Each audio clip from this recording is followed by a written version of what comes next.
ख्रीष्टको नाममा मण्डली परिवार हजुर सम्पूर्णमा जय मसीह।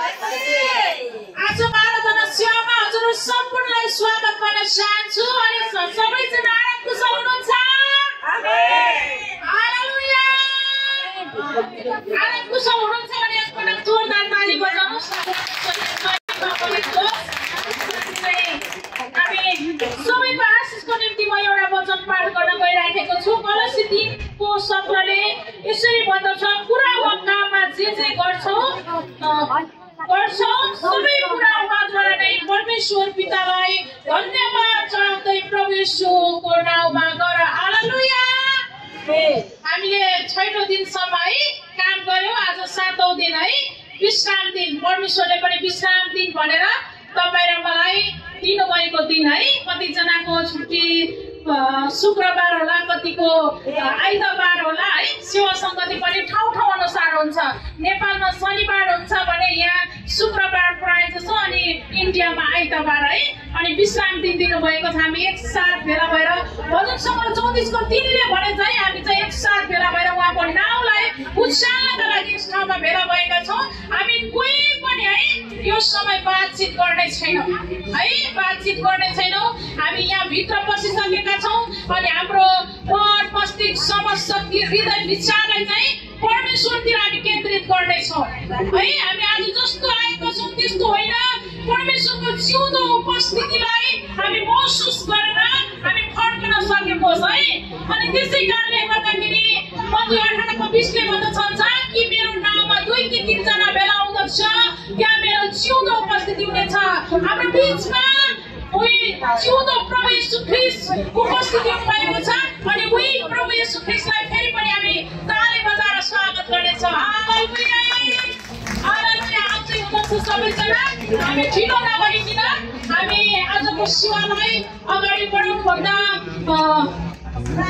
यो हामी गाउँछौँ उचाली बजाउँदै ताली भन्ने यो भजनलाई हामी गाउनेछौँ। सबैजना ताली बजाउँदै रमाउँदै उत्साहित हुँदै हामी यो भजन गाउनेछौँ है त। हुन्छ, यो समयमा कोहीलाई दिनेछु।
हाम्रो गुरु गयो हाते